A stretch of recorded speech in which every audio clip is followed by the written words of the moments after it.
Okay, ആ രീതിയിൽ സാമ്പത്തികമായിട്ടും ചില ശുഭകരമായ കാര്യങ്ങൾ ബഡ്ജറ്റിലുണ്ട്. ശ്രീ സി ചാക്കുണ്ണി, താങ്കൾ നേരത്തെ പറഞ്ഞു വന്നത് റെയിൽവേ സംബന്ധിച്ചുള്ള കാര്യങ്ങളാണ്. സംസ്ഥാനം നിരവധി തവണ ആവശ്യപ്പെട്ടിരിക്കുന്ന പല വികസന പദ്ധതികളിലേക്കും ഈ ബഡ്ജറ്റ് കടന്നിട്ടില്ല എന്നുള്ളതൊരു യാഥാർത്ഥ്യമാണ്. പ്രത്യേകിച്ച് എയിംസിൻ്റെ കാര്യത്തിലൊന്നും യാതൊരു തരത്തിലുള്ള പരാമർശങ്ങളിലേക്കും പോയിട്ടില്ല.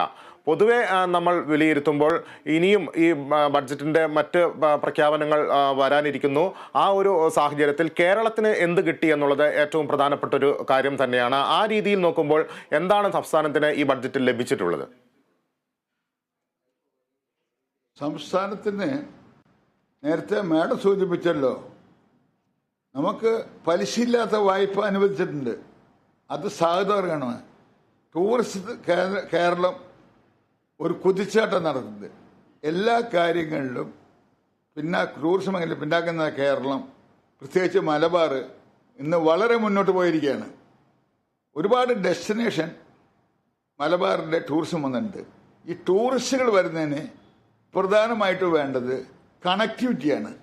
ഈ കണക്ടിവിറ്റിയുടെ കാര്യത്തിൽ തന്നെ വിവേചനമുണ്ട്.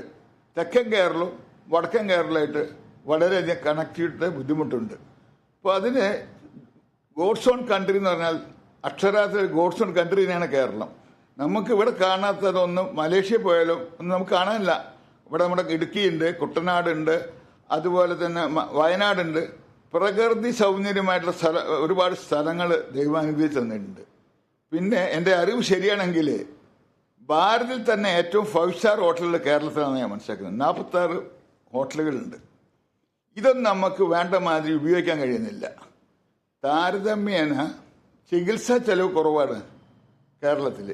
പ്രത്യേകിച്ച് കോട്ടക്കൽ ആര്യശാല ഉൾപ്പെടെയുള്ള പ്രമുഖ ആയുർവേദ സ്ഥാപനങ്ങൾ കേരളത്തിലുണ്ട്.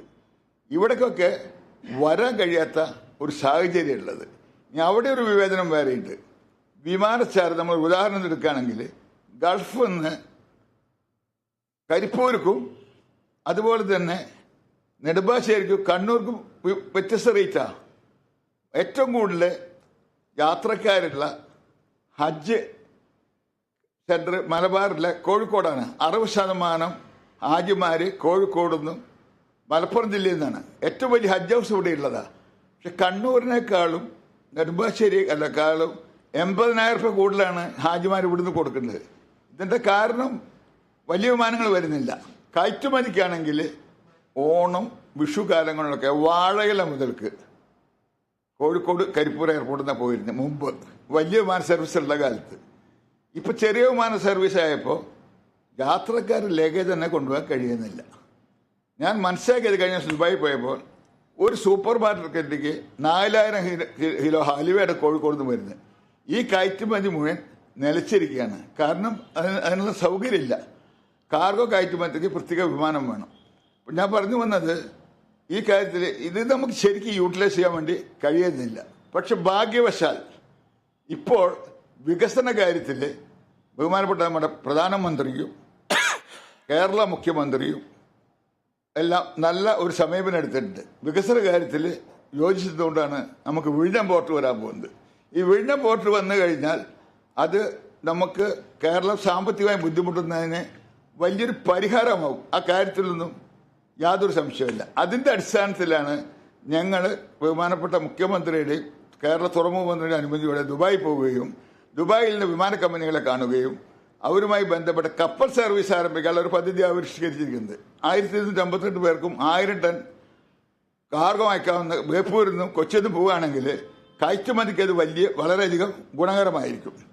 മറ്റൊരു കാര്യം ചെയ്യാനുള്ളത് കാര്യത്തിൽ കഴിഞ്ഞ ദിവസം ശ്രീലങ്കയുമായി ബന്ധപ്പെടുത്തി മദ്രാസിൽ നിന്ന് കപ്പൽ സർവീസ് ആരംഭിച്ചിരുന്നു. ആ കപ്പൽ സർവീസ് തിരുവനന്തപുരം, കൊല്ലം, കൊച്ചി, ബേപ്പൂര് അഴീക്കായി ബന്ധപ്പെടുത്തുകയാണെങ്കിൽ അതൊക്കെ ചെയ്യാൻ കഴിയും. അപ്പോൾ നല്ലൊരു സമീപനം കേരളവും സംസ്ഥാനം തമ്മിലുള്ള വികസന കാര്യത്തിലുണ്ട്.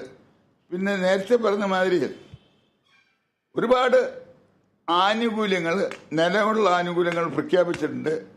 കൂടുതൽ ആനുകൂല്യങ്ങൾ പറഞ്ഞിട്ടുണ്ട്. അത് നമുക്ക് ഉപയോഗിക്കണമെങ്കിൽ ഇത്തരം കാര്യങ്ങളിലും കൂടി ഒരു പുരോഗതി നമുക്ക് ലഭിക്കേണ്ടതുണ്ട്.